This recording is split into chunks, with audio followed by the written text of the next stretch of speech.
Hello, everyone. Welcome to this webinar. We'll just allow 1 more minute for others to join before we get started. Thank you.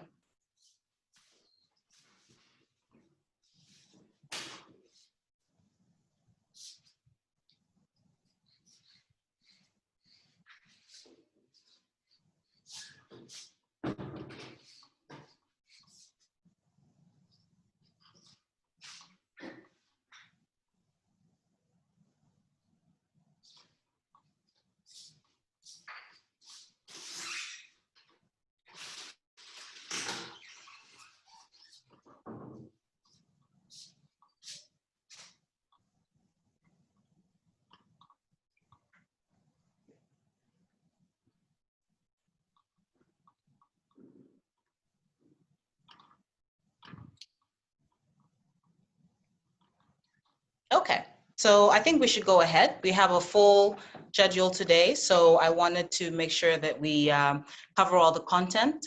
My name is Buddy Baruku. You're all welcome to the CGAP webinar series, Unlocking Women's Financial Inclusion in Africa.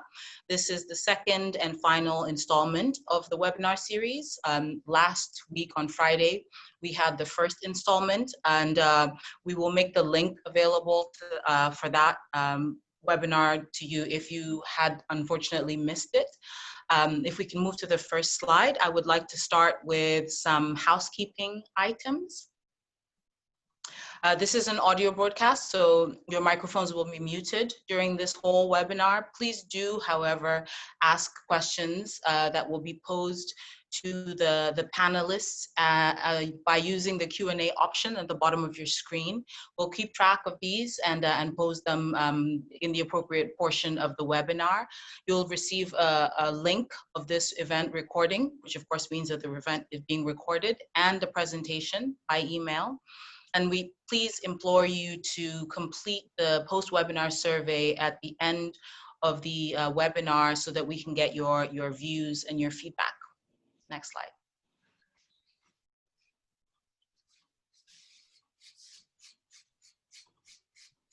Next slide, please.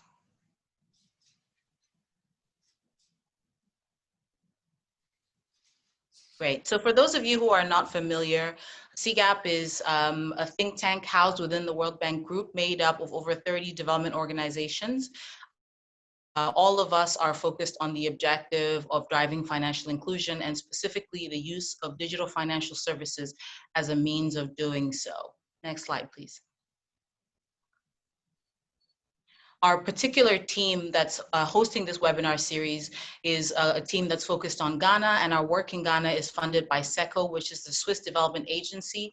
And our mandate is to look at industry as well as regulators to work on business models as well as supervisory and regulatory capacity, all of which is aimed at making an enabling environment for DFS to thrive in Ghana. Next. So, today's discussion is broader than Ghana, but the conception of this webinar series came out of a recognition of certain trends. One, that a financial account ownership has increased exponentially over the past 10 years or so. You will see that registered financial accounts in Ghana have gone up by 42%. Financial institution accounts have gone up by 22%, but most notably, mobile money account ownership has exploded by 200%. So this is really telling us that digital financial services, and especially mobile money, is really a key tool for driving financial inclusion, especially for the poor. That said, even with the proliferation of mobile money, we do see a gender gap in mobile money account ownership, in similarly how we see that in other financial services. So you will note that in 2014, there was a 2% differential between mobile money account ownership between males and females. That gap has actually increased over time, with women now lagging behind by 10 percentage points behind male account owners of mobile money accounts. So what this tells us is that despite the important role that mobile money can play in increasing access, there is still a need to address the gender financial gap, financial inclusion gap, because that's actually maybe something that is growing. Next slide. And Ghana is not a unique environment. This slide shows us that the gender gap in account ownership in several African countries continues to be a critical challenge that needs to be addressed. In Nigeria, that's a 24 percentage point difference between male and female account ownership. And Mauritius on the continent is doing the best with only a 6 percentage point gap. Some of you on this call may be, currently domiciled in some of these countries, but you'll see that in all instances here, there's still a lot of work to be done. Next slide. So, that's what gave rise to the need for a webinar series looking at financial inclusion and women's financial inclusion gap and how to address that. So from the first webinar, which I mentioned happened last week, we sort of narrowed in on the need to have gender-focused research, gender disaggregated data, and a customer-centric approach which takes gender into account. Those are key recommendations from a study that was conducted by CGAP with support from AfriqInsights, and which yielded this particular insight, that there's really a need for a gender disaggregated lens when we're looking at financial inclusion. Also, central banks, ministries of finance, and development partners must play a more activist role in addressing women's financial inclusion. It's not just an incidental aspect of the work that we do, but it needs to be a more front and center component of the work that we do. In addition, women must also be involved as individuals in the definition of public and private institutions work around gender, around financial inclusion, around the development of the financial sector, so that the gender lens is centralized in all of these activities. On the demand side, there was a clear need for greater financial literacy, specifically for women, to stimulate the demand side, and also to make sure that consumer protection is central and consumers are protected, given that they have those literacy needs met. And financial institutions must be made aware of the strong business case for women-focused financial products, which means that there is a lot of business, it's actually a business case that is there. There's latent opportunity that needs to be mined, and which information about that opportunity needs to become more prevalent to financial institutions so that they can take a business case approach to tackling this gender financial inclusion gap. Next slide. So, without further ado, I want to hand over to our moderator today, Shernay Johnson, who's an engagement manager at Senfree. CGAP has partnered with Senfree on this particular webinar because of the expertise that they bring, looking at the gender financial inclusion aspect of things. And Shernay will then introduce our esteemed panel, who I know will be, will present us with really good insights, particularly on how private sector actors have been able to either directly or indirectly cater to women customers, and how they're thinking about ways in which they can address the gender financial inclusion gap. Thank you very much, Shernay. Thanks so much, Buddy. It's really great to be here today. Just to give a broader overview of Senfree, we're a not-for-profit, really research and technical advisory dedicated think tank based in Cape Town. And we've been working on some challenging issues in digital financial inclusion for the past 10 years. So we're very proud to be a part of the webinar alongside CGAP. My colleague Nomahlobi will join us today. She's going to be running some of the polls for the audience. And then we obviously have an esteemed panel of speakers that are joining us too. I think the first speaker I want to introduce, and you'll see his very funky shirt a bit later, is Emmanuel.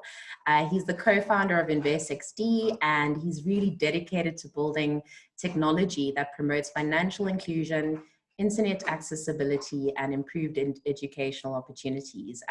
He was also selected as a top 50 innovators at the 2018 African Innovation Summit. And we know him also as a graduate of the Mest Africa Accelerator Program. So Emmanuel's been doing lots of work. There's so many things I could say about him, but really he's got an extensive background in telecommunications and engineering. He's worked with MTN Nigeria, and he's also a member of the multinational internet and telecommunication organizations such as ISOC, CTO, and others. Very neatly, Emmanuel's, his co-founded firm InvestXT won the second edition of our Insight to Insights program's Data Hack for FI hackathon. Next on the panel, we've got Comia. She's a customer experience professional, but she heads up Jumo World's group head of, she's group head of Jumo World as well on the customer success side. She's really been working strongly to make sure that businesses really build those customer capabilities for scale. And she comes with more than 10 years of experience in her field, having operated in some of South Africa's most successful scale-ups. Comia has done quite a few things in her life, but building CRM programs, customer support, and experience operations for leading brands is part of her skill sets and her expertise. And she's worked across many industries, not only finance, but also retail. So just a warm welcome to Comia. We'll say hello again to her a bit later. She's really passionate about, I think, very much scaling solutions that really solve some of the society's biggest issues, and she's really excited about the opportunities that Jumo has to reimagine the delivery of financial and tech-enabled services. Lastly, on the panel today, we've got Steve. He's the co-founder of Exis, and Steve's done a lot of great work as well. He's coordinated quite a bit on the survey data side, having done Rwanda's first ever country survey of savings groups, and specifically village savings and loan associations. And he did that in partnership with the Central Bank of Rwanda, the Ministry of Finance, and also the Access to Finance Rwanda initiative. The findings of that research really create what I think is quite a neat set of evidence-based insights that have allowed for Exis to really create the Save product, which is it's a digital platform for saving groups in Rwanda. And Steve will tell us more about the product design a bit later, as well as how they also use behavioral and data analysis in their product design process. You can skip over to the next slide. So before we head into the panel discussion, I'm just going to give a little bit of a preview to that and lay some context. I mean, some of these stats you'll see in front of you are not unfamiliar. They really speak to the major gender gaps in the financial services industry across many regions in the world. And I think consistently, Sub-Saharan Africa has probably been one of the regions with the highest level of gender gaps. It's got a large unbacked region, but women, across, I think, all of these product lines really have been struggling relative to men. So you see that the gender gaps are much greater in terms of, formal financial banking products, but also in the sort of savings and credit lending activities as well. Next slide. And I think in and amongst that conversation, one thing that really impacts on women is economic shocks. And they, in some way, have less reserves or less support available to be able to face those economic shocks and come up with emergency funds. So this chart here really shows one of the Global Findex survey results, where they asked, they asked respondents and adult respondents whether they were able to come up with emergency funds in the face of a risk event or economic shock. And you can see there that females, there are a much greater proportion of respondents that said, I'm not actually able to come up with emergency funds. So I think a big part of what the financial sector really does, or what the role that the financial sector has, is not only enabling women to access financial services that make sense and use them wisely, but financial services really play a key role in helping them build their economic resilience. And in order to understand that, we really need to know what are the specific risk events that females face relative to men. What are some of the barriers to them being able to shore up reserves, to be able to mitigate some of the adverse consequences that come along with a shock event. Next slide. Okay, so I think in this space, there are lots of barriers to speak about when we look at women as a specific segment. But I think one of the things that really stand out for me is just that women, I think globally, and especially in low income countries, really lack the necessary identification documents, which are usually the first step in being able to make an application for a bank or savings account. On the credit side, they really lack sufficient collateral to be able to stand and be creditworthy. And then I think there's some real structural issues within certain economies in Africa regarding financial literacy and also their ability to be mobile outside of outlying regions and get themselves to the places where they need to be to access these products. There's less funds available to take that minibus taxi to the bank. Women tend to also have more time constraints because they are involved in unpaid forms of household activities, which means that going to the bank cost them more in terms of the opportunity cost of taking care of a family and also caring for their children. And then I think the last thing to note just about these barriers is that there are many sort of unseen cultural barriers that women face. And I think specifically in Asia and parts of Africa, where there's such, there are these norms that really dictate how women are able to access digital channels and other forms of financial services where they may not have that voice within the household to be able to access meaningful services. Next slide. So I don't think those barriers can't be overcome. There's a great program called the Banking on Women program that is really, it concentrated on working with different banks across different regions, including the Bank of Lebanon, the Bank of Romania, the Bank of Turkey. And they established this program in 2010 to really invest in banks that are supporting SMEs worldwide, and specifically for these banks to expand their service offering to women-owned enterprises. And some of the learnings that came out of this in terms of serving female customers is that as an FSP, you need to have a quite clear vision and articulation of your mission to serve women.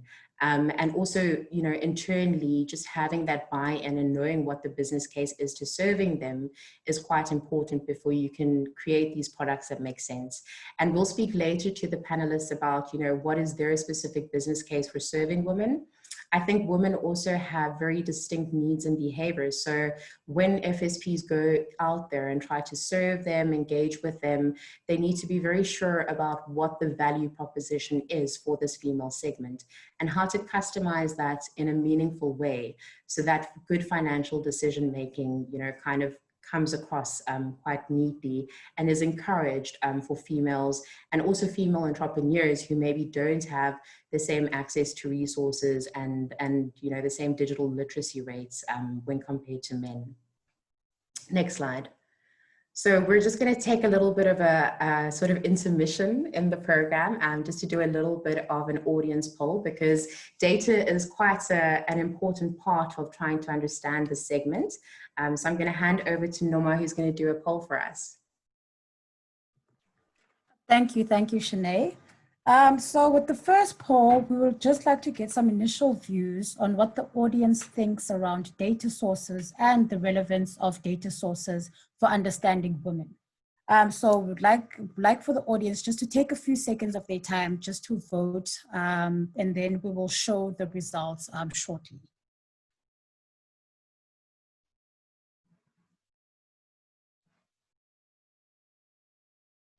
Okay, just a few more seconds.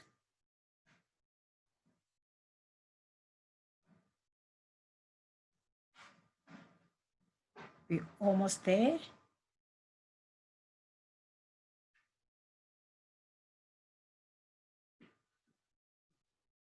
Okay, I think a sufficient time has passed for voting, and I'd like to share the results with the audience. So 72% of the audience voted for customer engagement data, such as interviews, followed by 16% with transactional data, 8% voted for social media data, whereas 4% then voted for survey data. And I'd like to say that a variety of sources are available out there that can be used for understanding women as customers. So you'll find that other options that are out there can be used as client data include like biometric identifiers, call detail records, and credit bureau data. So the effective use of client data allows financial service providers to not only understand individual customer behavior and needs, but also do so viably and at scale. So in the next slide, Shanae will take us through how alternative data can help us better understand the financial needs of women. So over to you, Shanae. Thanks so much, Noma. Brianna, you can go to the next slide. So you guys have told us that you think customer engagement data is probably going to be the most promising start with understanding women. And I think you're probably right on track, right? There have been very many advancements, I think, in using specifically call detail record and also mobile money transaction data to just better understand the behaviors and financial decision-making of women. But there's still a couple of access gaps. What we can see from the most recent gender gap report from the GSMA is that in sub-Saharan Africa specifically, women are 13% less likely than men to own a mobile device. So it's very difficult to track their transaction data through these channels. And at least in my view, I think financial service providers need to take a closer look at how women are engaging day to day, going directly to them as a source of information, understanding how they make a living, how they accumulate wealth, and also how they kind of manage the financial health for themselves, but not only for themselves and their broader families. And they're different sectors of work that women engage in, largely informal and unpaid activities and agricultural type work activities, which means that they're out there outside of perhaps, big peri-urban and urban areas where you need to go and engage with them really in the field.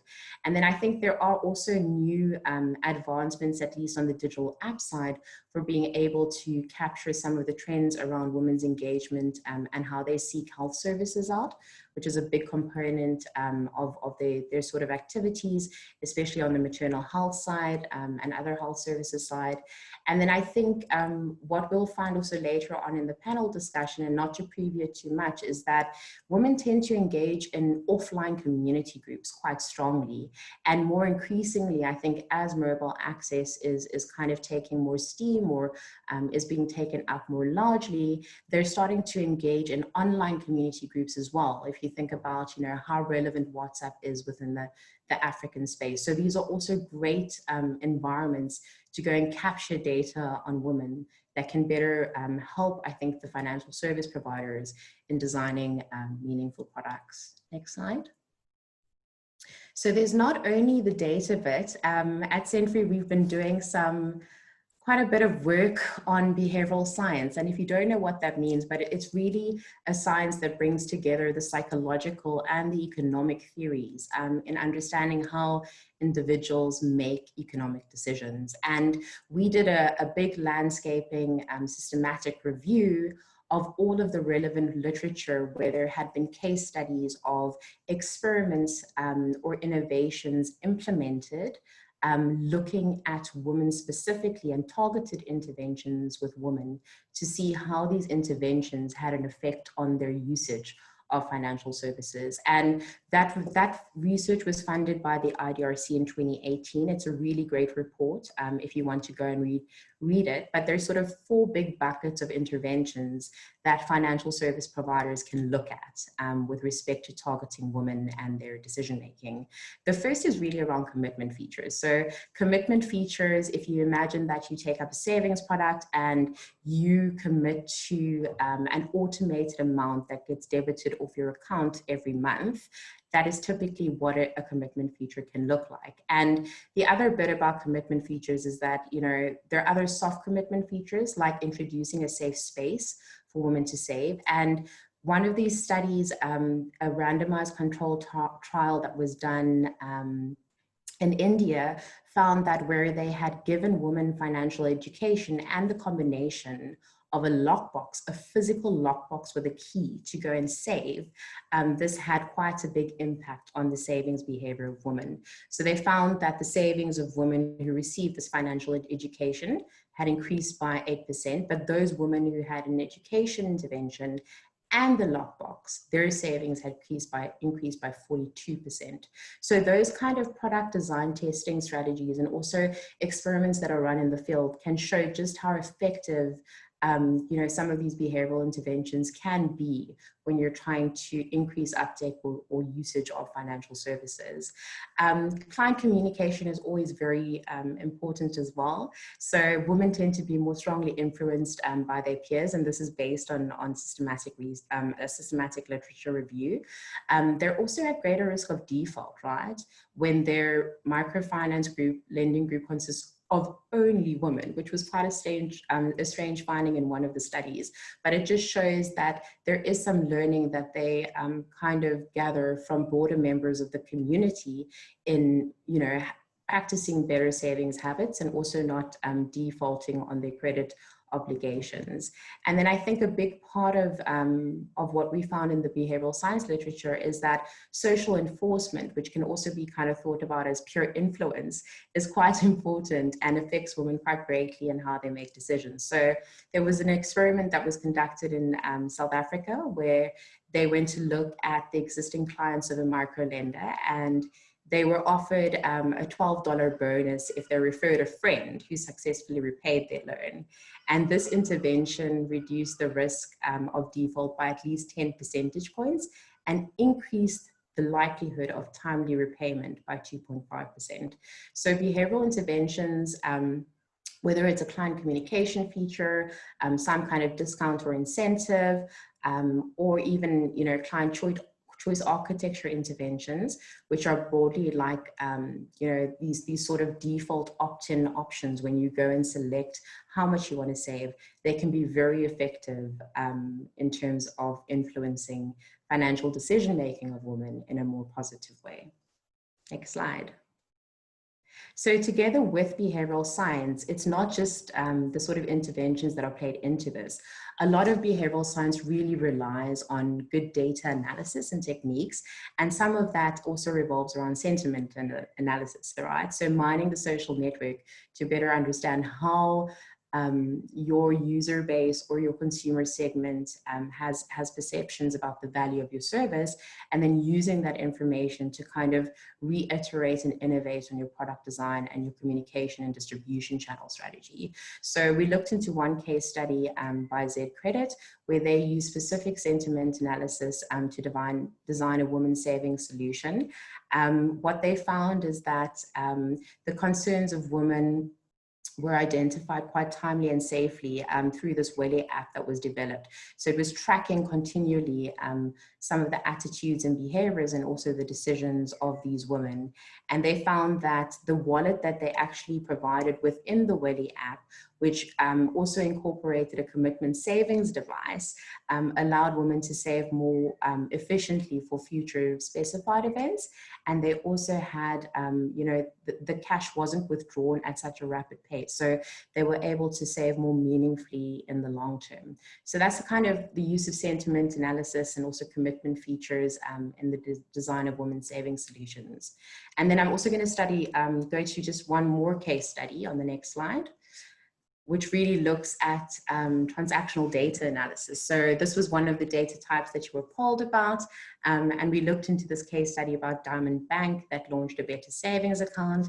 And they really use the transactional level data of their clients to better target women and better design this pilot product. And they found that 40% through this strategy, 40% of the accounts actually were represented by women customers. There were some other key features around this as well, really understanding the barriers faced by women. So there were no forms, ID, or signature requirements, which really lowered that access hurdle we spoke about earlier, and also a reward scheme with cash prizes. So in the behavioral science bit, I spoke about, you know, the role of sort of incentives as well. And through this reward scheme program, they were able to actually incentivize, you know, much better savings by women groups. So I'm going to hold it over there just in terms of those 2 case studies on the use of alternative data and behavioral science by the financial services sector. And I'm going to hand back over to Noma, who's going to kick us off with another poll before we get into the panel discussion. Thank you, Shanae. So with the second poll, we would like to get the views of the audience members as to what is the biggest challenge that you face in terms of serving female customers. So we'd like you to take a few seconds to vote, and then we'll show the results shortly. But then something to think about is that, yes, we realize that designing meaningful products specifically targeting women is not an easy job. However, we do need to realize that it is an intervention that needs to be enforced and with immediate effect.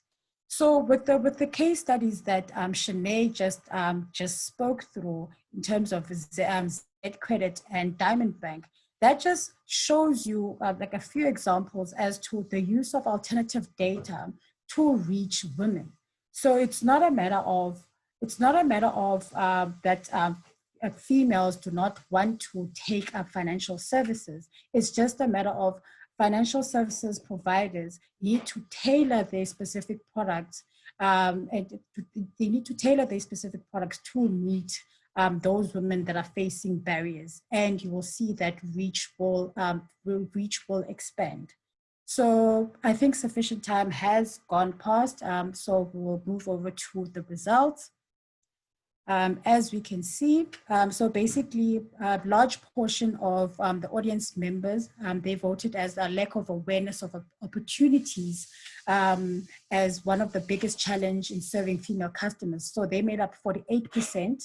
That was followed by insufficient buy-in from management, which represented 22%.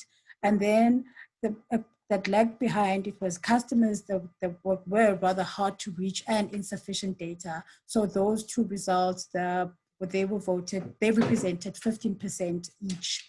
And so with these results that are coming in, it provides a perfect introduction to our panel discussion now, which will be facilitated by Shanae, whereby she will discuss with the panelists on practical ways to serving female customers.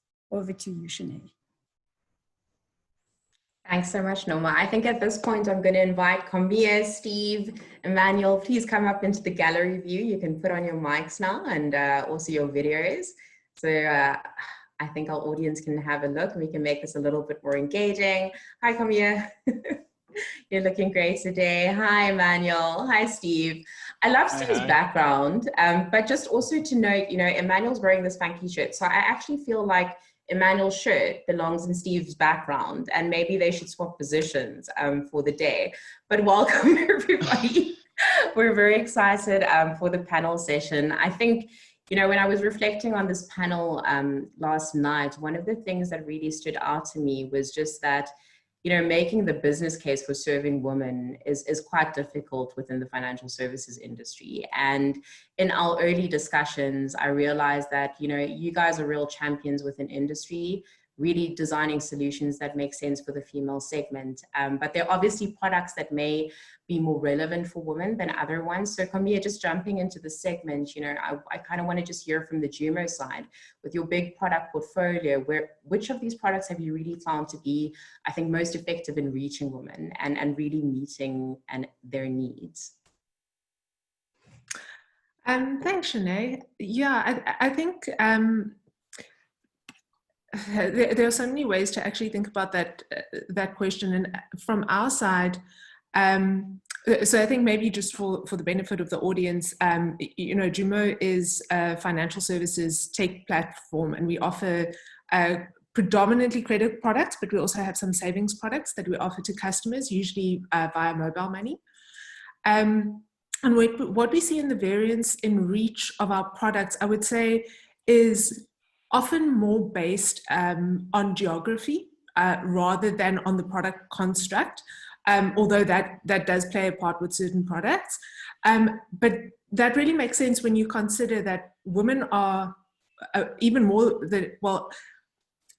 you can actually probably describe them better as a demographic group rather than as a segment. So within that demographic group of women, you would find various other different segments. And the product construct would play more specifically to segments within that demographic group, whereas the geography would play more to the social cultural norms. So I mean, I love that example that you guys bring up about Ghana and mobile money and how we can see that they, technology hasn't necessarily solved for the gender gap. Instead, it's just shown us where the gender gap is, because that's what technology does, right? But yeah, so I would say that for us specifically, I think we look at different geographies where we see that reach with women is more effective. And then I will say that we do see with our savings products definitely strong propensity from women to save. And also where we've been in a market for longer, where the product brand is more established, where there's more trust built around it, you generally also then start seeing higher reach. There are a couple of good points that are kind of layered in what you're discussing, which is to say that, women it's not a one size fits all kind of approach. There are segments within this demographic. And then I think further than that, you've also spoken quite neatly to, and maybe we'll allude on it a bit further, but that geography matters, that, these geographic, social, and cultural norms really matter for how women are able to engage meaningfully with financial products. And I think we'll get into that a bit later. For one, I think for Steve and for Exis, I mean, you're in one geography in Rwanda. What kind of approach has your firm really taken to learning about, the female customer? Let me take it from a personal experience or perspective. I mean, you would wonder, why did we end up doing what we're doing? So, I mean, it's a simple story. I mean, back in 2015, that's when I was just, working on an assignment, which was again the savings group's countrywide mapping survey. And I took one lady on the side just to really get to understand why she's part of the savings groups. And her story is what made me do what I do right now, because she told me before joining a saving group, she never thought she would afford what a 5,000 rand in France is roughly $5 loan in her entire life. And when she told me that, I was shocked. I was like, 5,000. Then in my mind, I was processing, how long would it take for me to spend that money? It's just like probably a matter of minutes. But then she went on to say, well, I was convinced by a friend of mine. I joined a group and went on to get a loan of 5,000, tripled it, and then now the money that I need, a group can't satisfy. Now I was like, wow, because and that happened in a period of what, 12 months or so. Just the fact that she moved from a point where she never thought she would afford a $5 loan to a point where she had exceeded over $300. Now, what was even most interesting was that two things. She gained a voice in her community. So she told me the way before she was looked at as just, a house, wife who was just there to look after the house. When it came to critical or pertinent conversations within the community, she was never looked at as somebody who would contribute in one way or the other. And on top of that, in her household, she was like, now I can pay school fees for my kids. Now, when I voice out an opinion, my husband listens because I contribute, I contribute towards the betterment of the family. So those are the things that made me do what I'm doing right now. Now, back to your question, the point is, what I've been trying to do is, again, do whatever it is we're doing from a point of understanding. So we're trying to create a solution. Now, if we're creating a solution, we have to first understand Now, for people who have been working in this sector of savings groups, they know that savings groups have a special way or a special structure. So for somebody to do anything with savings groups, they've got to understand how they operate. Now, over 75% of our users are women. Now, when we talk to them, so we try to understand. I mean, women are very special human beings. You know, if you treat them well, they will obviously return the favor by doing justice to whatever it is you're entrusting them with. What am I saying in this case? So if you give them the care they need, you explain everything they need, then you'll see, very low default rates in their savings groups. You'll see them grow steadily in terms of how much money they're savings and how they're growing their business activities. So yeah, so back to the survey that was run, a few minutes ago. Engagement is really key. So it's really key to really understand what they need, what they think about things, and that's what we've been doing. We're still doing it. We think we're not doing a good job that we would want to do, but we still, we're making progress in that sense. So engagement is really key to try to understand, we call it human-centered design, where you try to understand. You let them tell you. Yeah, Steve, your comments are just right on point. And even this journey you kind of walked in the early days, it really speaks to, I think, the importance of qualitative field research, right? And understanding that customer's life journey, what their needs are, and also how they kind of, what does that financial product mean to them in terms of their status, their ability to have a voice, make those household decisions. And I think it kind of just shows how important I think qualitative research is. I know that Emmanuel, on your side as well, InvestXD takes a big behavioral approach to the product design process. So I was hoping you could share some of those learnings here with the audience today. Sure. This Manuel. With InvestXD, we came to highlight or to visualize behavioral analysis of our customer, especially when we had this hackathon also with the I2I facility and the MasterCard Foundation. We discovered that we looked a little bit looking at our business insight, looking at our data, our internal data, and we figured out that 86% of our customers were male. And fortunately for me, my break in my career was with women. We were trying to see a way whereby women can start using technology, and our focus was both the wives of senators, the wives of presidents, and all of those, especially in Nigeria, wives of technocrats and all of those. We discovered that they had this issue whereby they don't have access to technology as much as their husbands do. And when we started working on InvestXD as a financial product, it came back to me whereby I discovered that the women don't have access to this technology because one is that they don't have access to finance. Besides that, the awareness of this technology is not so much as their counterparts with the men. So what do we do? What we did differently is that, okay, we looked at our product and we discovered that, okay, what is the offering that is making these women not start using our product? We looked at reducing the barrier to entry. So we started doing something like 20 Ghana cedis, you can start investing. So anybody can look at that kind of low investment requirements. You can just decide to invest. We also started doing things like inviting them to do focus group understanding of what is their requirement, how much do they need as a community, because we discover also that women create community. They create community more than we do, we the men.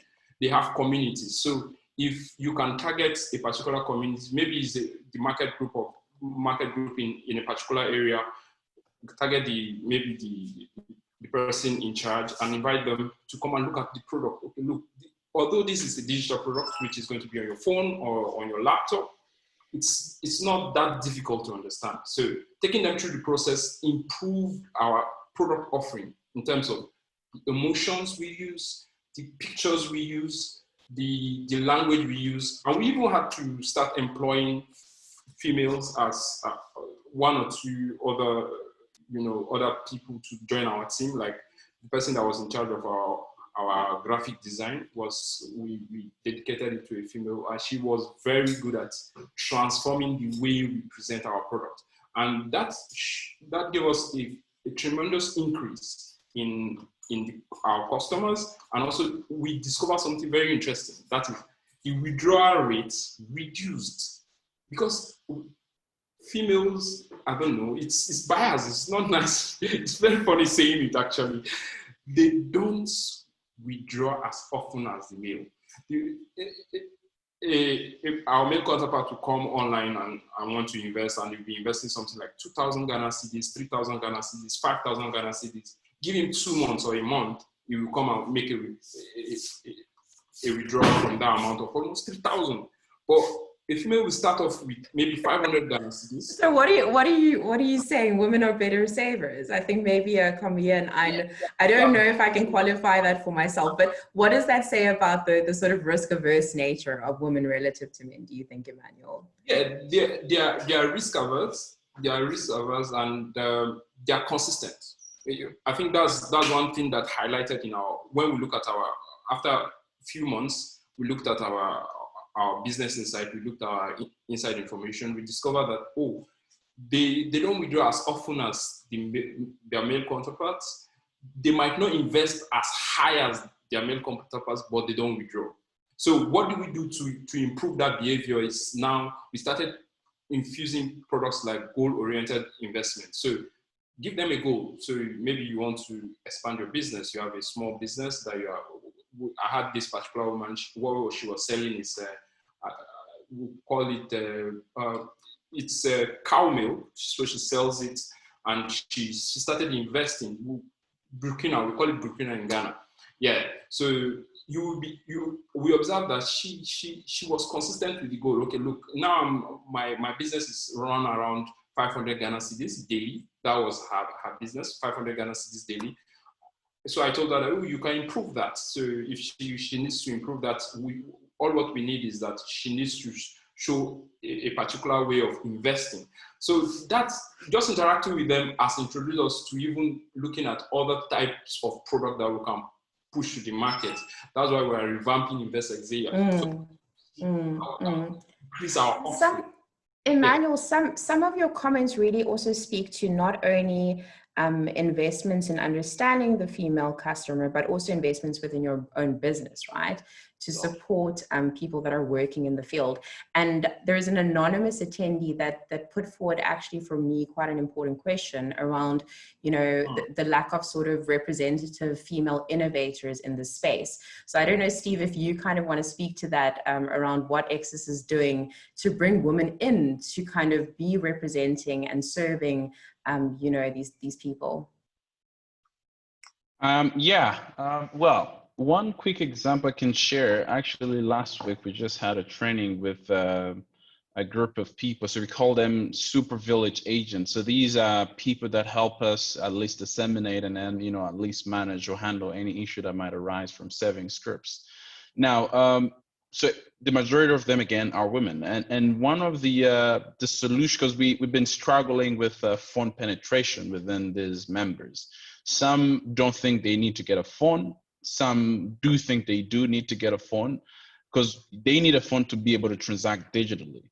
Now, one lady was like, what I did with the groups that I monitor, I told them, you guys have money, right? And then they all say yes. So now, if next time you guys request for a loan, how about you request for a loan to buy a phone?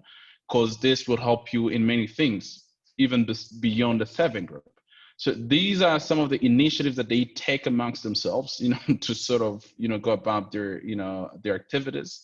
Another one was sharing her experience on how she became a mobile money agent, saying that she didn't think she would afford it because many people were saying it's expensive. And she started with about $50 or so. Now she's grown to, now she's handling more than $1 million in transactions. So you have them sharing the experience. Most of them are women, they have families, and then they have kids. But then they tell their peers that you have to to stop being afraid of things. Try, but then start small. And this is an approach that is really efficient, that women are really best at when it comes to growing progressively, as opposed to just rushing into things, taking too much risk that they can't even be able to handle.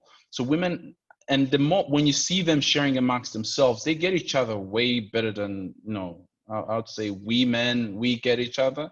Because if you're struggling passing a word around and then another woman comes in and then says A, oh, they all get A. And so this is also another way, trying to empower women to sort of, share some of these success stories, and then try to sort of talk and then engage with their peer women in a sense that they show them, hey, this is possible. Because again, you have to look at the cultural perspective or misconceptions. Predominantly in Africa, women have grown up knowing that they can't do nothing by themselves. So the moment you have other women coming forward, showing them that, hey, this is possible, I've done it, it works. This changes everything, literally. So that's one of the approach we've been trying to use to sort of, have women that have been able to do things, be it at the grassroots level, any level for that matter, come and then share the experience, and then try to encourage other women to sort of jump on the wagon and then try some of these things. Carmia, there's a as a woman who is working for women and also for the financial services industry in South Africa, there's a question here from Jill. Hi, Jill. We know each other a bit. Yeah, Jill is based in West Africa, and she's making quite an important point around. Well, she's saying in the Q&A is, in a way, not being aware of the opportunities and insufficient data are almost mapped or linked to one another, right?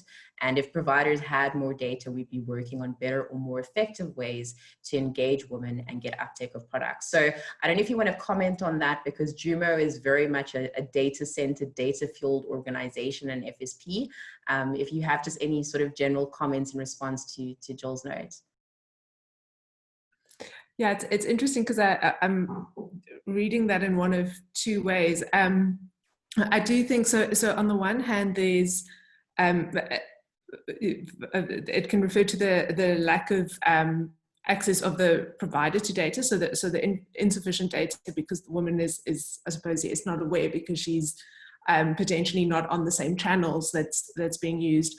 I do think Steve raises a very valid point around the power of word of mouth, and especially within communities. I would say that it's also sometimes something that, and again, this is where it becomes so important to deep dive into those individual segments and niches within, because there's what we've seen so many times is, for instance, also the behaviors that might look so different for women. So where, for instance, if we are looking at someone's behavioral data on a mobile network to ascertain whether this is someone who might be reliable, and I'm using examples now, right? You might see that there's a phone that keeps being switched on and off, and it's switched off for long periods, and that can be kind of indicate someone who we would consider thin file. There are very few transactions, the phone's often switched off. There's almost not enough there to make a reliable call on this person's creditworthiness. Whereas then when you actually go and you do the qualitative research that you highlighted so well, you go and interview and you start realizing, but this is maybe part of that woman's day-to-day routine. She can be moving from her place of residence to walk to the local market, switching off the phone. Carmia, exactly your point was another comment from an attendee, just talking about some of the mother roles and, having to breastfeed a child, subordinating, and then not having access to your mobile phone. So, what you're speaking to is really, around these specific behaviors. But please continue. I was just noting that in the Q&A. Yeah, but I think it goes back to it's really positive to see it coming up in the voting from the audience as well, that it really does speak to that, you really, there can be insufficient data, but the reality is that you'll probably never actually be able to fully understand that story by looking only at one source of data. So, and I say that specifically because I think sometimes, especially in technology, it can be so tempting to go, oh, but we need more data fields, we need more transactional data, and those things help, but really understanding the story behind it and getting the qualitative data as well can paint out the picture a little more fully. Thanks so much, Cormier. I realize we're kind of heading to the 4 p.m. mark, so I'm going to ask you guys to just take a little bit of a step back and maybe just think a bit more honestly about what, you know, a big and specific challenge has been in your business, just in terms of serving this demographic, and how potentially you've kind of thought around that, and any advice you could give to, I think, the broader audience or other FSPs on that challenge. So I'll give you guys some time to think about it, but Steve, I'm happy if you want to take a go.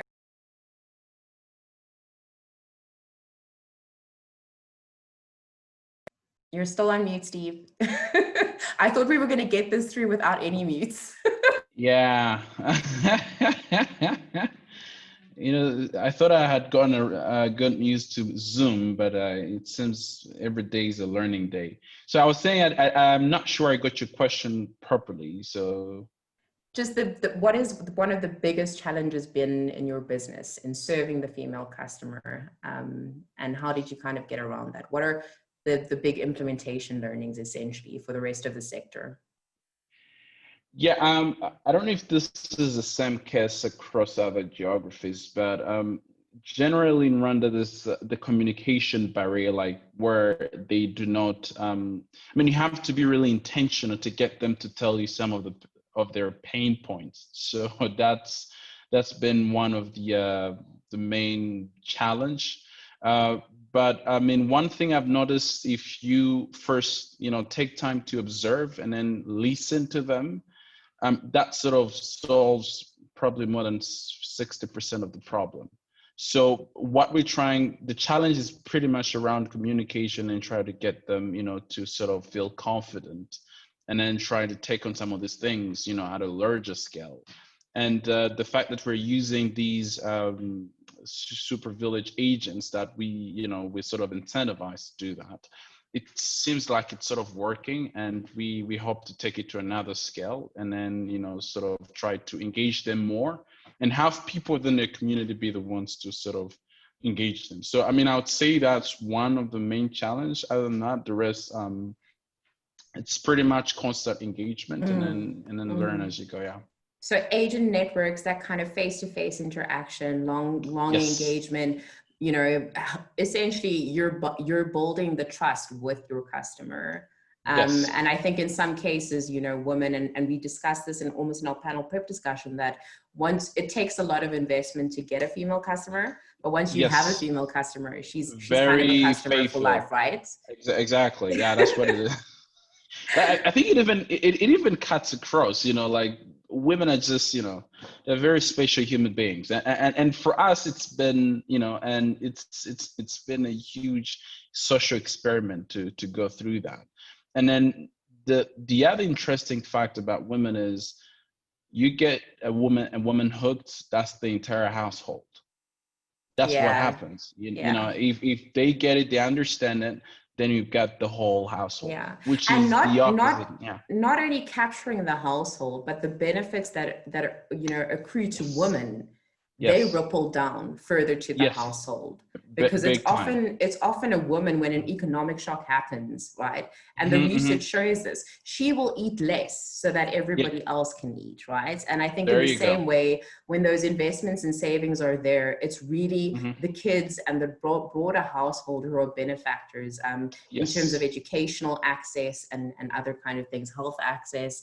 You know, Emmanuel, just from a sort of West Africa perspective, what do you think your biggest challenge or your business's biggest challenge has been?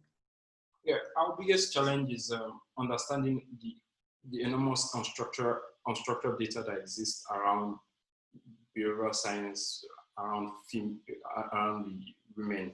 That's our basic challenge. And maybe those data or data analysts or data companies that are working on social science making those data a little bit quantitative, and maybe we providing models around them, so that even though it's always very nice to have focus group interaction with these prospective customers, we discover that some people in other domains, possibly not in the financial space, have done research already that we can just tap into and, you know, extrapolate or just add it to our existing data. So outside, inside, sorry, that the data becomes structural.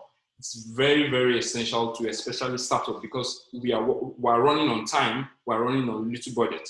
So taking time to do focus group, maybe building a small application that you can deploy to them so that they can test and get the feedback and deploy. It takes time because somebody must have done something like that. So why are you, you know, replicating the wheel? You know? Emmanuel, your points are just so spot on. And I'm sorry, I'm going to be a little bit selfish here because I'm a former econometrician, right? So I've dabbled in the stats game, and I'm always thinking about, you know, it's the quants behind everything that matters.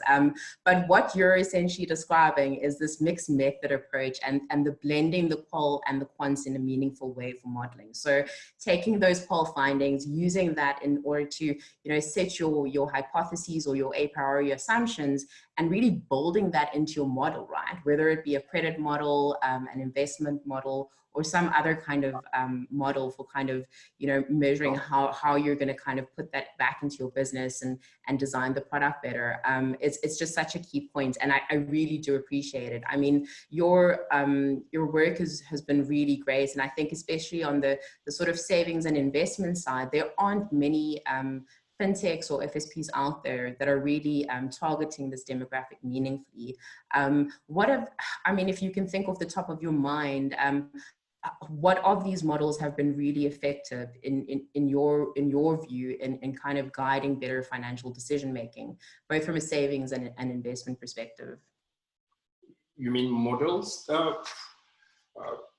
Basically, what we do is we look at other existing investment companies, maybe microfinance banks. So we talk to microfinance banks, or we interact with them. So what we do is that to hack around that is that we interact with microfinance banking and all these micro savings cooperative groups. We interacted with a few, and we discovered that we can just give these women just a simple product, or even just process system that improve their efficiency.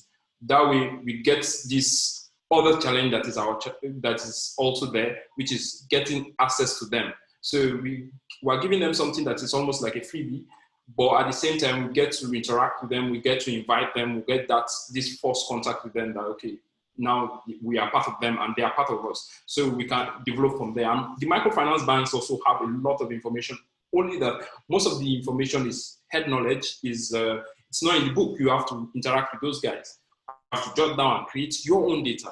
Yes. Yeah. So, and you're also speaking to why like these sort of network engagements and I think broader sort of investments in pooling data effectively within the industry is going to be quite important in terms of unlocking that social impact for this beneficiary and for this demographic. And I think, Kamir, I'm not going to talk about or ask you about your biggest challenge in serving female customers, but Jumo has a sort of, it operates across emerging markets from Asia to Africa. So if there was any one big barrier or challenge that is kind of consistent throughout for women to access and uptake products, what have your learnings been just in terms of operating across these different geographies? Yeah, I think that's hard to answer without almost, broad brushing across them. But I think, probably a lot of the points that we have touched on. So on the one hand, I'd say there are the aspects that are closer to being within our control, which is the things like that you can go and uncover around, well, how can you simplify the user journey to make it understandable? What education tactics can you try? And I know I've previously been in another conversation with CGAP around, some of the things that I think all of us across the industry have tried to really solve this problem of education, which I honestly think is probably the biggest common challenge that's across all of us is like, how do you raise that awareness and build that trust and understanding of financial services products with women who have never interacted with them before? And I don't think anyone has really landed on like one solution that's most effective in solving that. And then, of course, you have the other aspects that I think sit further outside of our control, which, as you say, almost start becoming this really like a problem that has to be solved in partnerships throughout the ecosystem, which is more things like, well, how do you actually take a step back and say, well, how do we increase the access to technology for women? Or how do we, change some of the social cultural norms in some of the countries? And that's unfortunately not a problem that any one provider can solve. That's really where we need to kind of rely on these kinds of conversations and really build a broader ecosystem of players trying to work towards the same goals. Wow. Kamia, guys, I just want to thank you. Often when we come into these conversations, they can be quite, and I don't want to say quite activist in nature, but it can become quite conceptual and more philosophical. And I think what you have all allowed for here is that you've given really a pragmatic set of insights on how the financial services sector can really work with this demographic rather than just a sort of one-size-fits-all segment. And I want to thank you for making the time today to engage on this. I also want to thank CGAP, I think, for coming across and just bringing us all together to have this really, pragmatic conversation about the real challenges. I think things that stood out for me were really about, the approach to research and also the approach to building that customer trust. So the blend of qualitative sort of field research and bringing agents in to better understand what the needs are. And then kind of how do you take that out and put it into a quants model to go estimate something around what it's going to mean for your business. And I think, Emmanuel, your comments about kind of working with other financial institutions too within the ecosystem is just so relevant when there is just such a thin file as Kamia described on this particular demographic. I know that there are still some more questions in the Q&A. We won't get around to them, but thank you guys very much. You can put your videos off now. I'd say, Emmanuel, wherever you're going with that shirt, have a great evening. It's a Friday. I wish I was on the beach. And come here, perhaps we should have a drink in Cape Town after the webinar. But what I'd like to say as well is that there's a big question in the Q&A around what is the COVID impact been on the need to service women, and how is this opportunity widened at all? And though we don't answer that question today, today's Senfree has published some really good research on just different segmentations of women in Nigeria, Kenya, and South Africa, and how COVID has really impacted them from a vulnerability perspective. So these slides are going to be shared after the link, but you can also visit our page at senfree.org and go check out the research published today. And yeah, I just want to thank Buddy again, and also Nomahlobe and Brianna, who's been driving the presentation for us from the back end. Thank you.